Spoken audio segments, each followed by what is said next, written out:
Hello and welcome to this video lesson. Today we'll be looking at one way of calculating the area of a triangle. In this example we have a triangle ABC and you can see everything is labeled, and when we want to calculate the area of a triangle we use the equation A is equal to the base length, in this case our base being A, multiplied by the height here. So this is our height, and the equation will be 1/2 of the base. I'm just going to write base here, multiplied by the height. And in our triangle ABC, our base has a value of A, and our height has a value of H. Now we know that right here we actually have a right angle triangle because this is 90 degrees, this is 180, meaning this is also 90 degrees. And because of that, we can use our sine rule, knowing that this angle is angle C. And we know because of that, sine of C is equal to the opposite. Here, the opposite to C is H, and over the hypotenuse, which is B in this case. So sine C is equal to H over B. And rearranging, we get H is equal to B times sine C.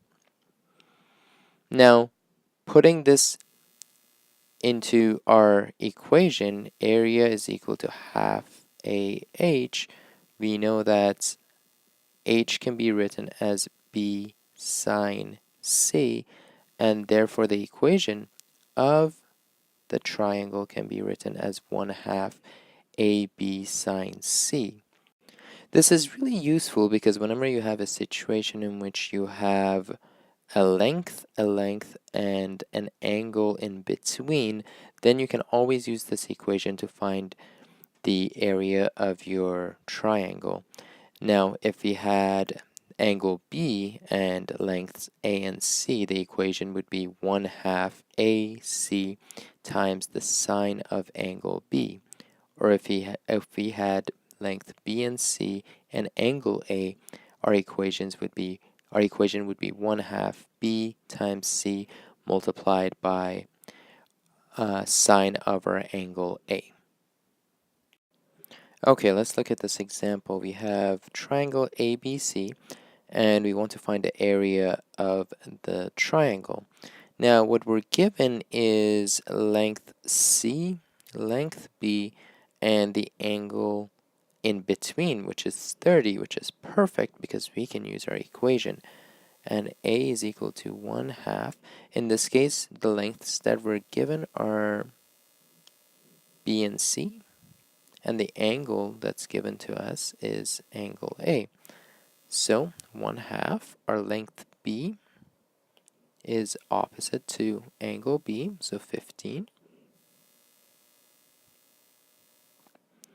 Our side C length is 20.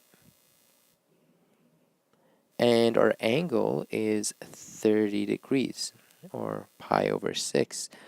So if we put that in our calculator, sine 30 is 1/2. 1/2 and 1/2 make 1/4. We multiply it by 20 and we get 5.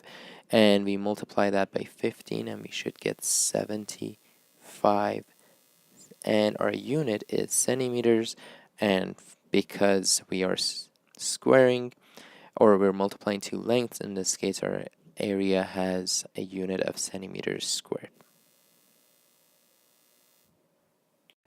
For our next question, we're looking at a regular polygon with 12 sides, which is right here, which sits on a square.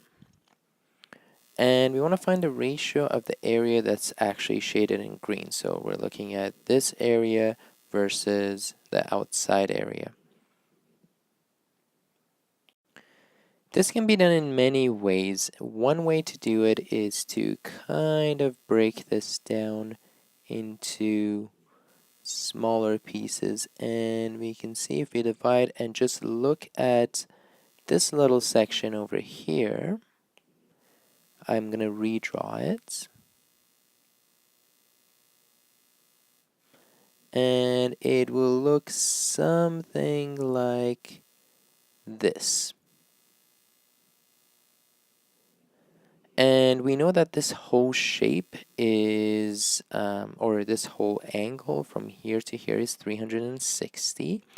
And if we divide that by 12, we will get a very convenient value of angle 30. So this angle again is 360 divided by 12.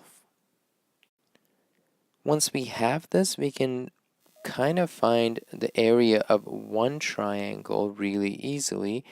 And we know that we're going to assume that the shape here has a radius r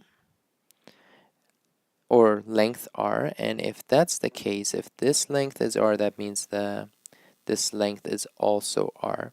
So we know this is r, we know this is r, and we know the angle in between, so we can actually find the area of one of these triangles, multiply it by 3, and we will get the area of this 3 triangles here, and we know the area of the whole square is r times r, which is r squared, and we can simply divide the 2 areas. So let's do that. Area of the 3 triangles can be written as 3, because there's 3 triangles, multiplied by half of AB. In this case, our A value is r, because this is same as this, so r. This is also r. So multiplied by r, multiplied by r, multiplied by the angle, sine of the angle in between, which is 30. And we get 3 times 1 over 2 times r squared, and sine of 30 is 1/2, and this makes 3 over 4 r squared.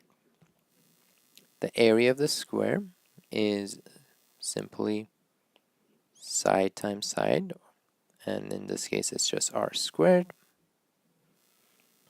And the ratio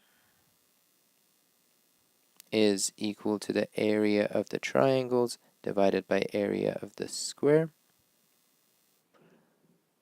And we can see that it doesn't really matter if we could have taken the whole set of triangles and multiplied the triangles by 12 and find the area of the big square here, which would be 2r all squared or 4r squared, and we would get the exact same ratio.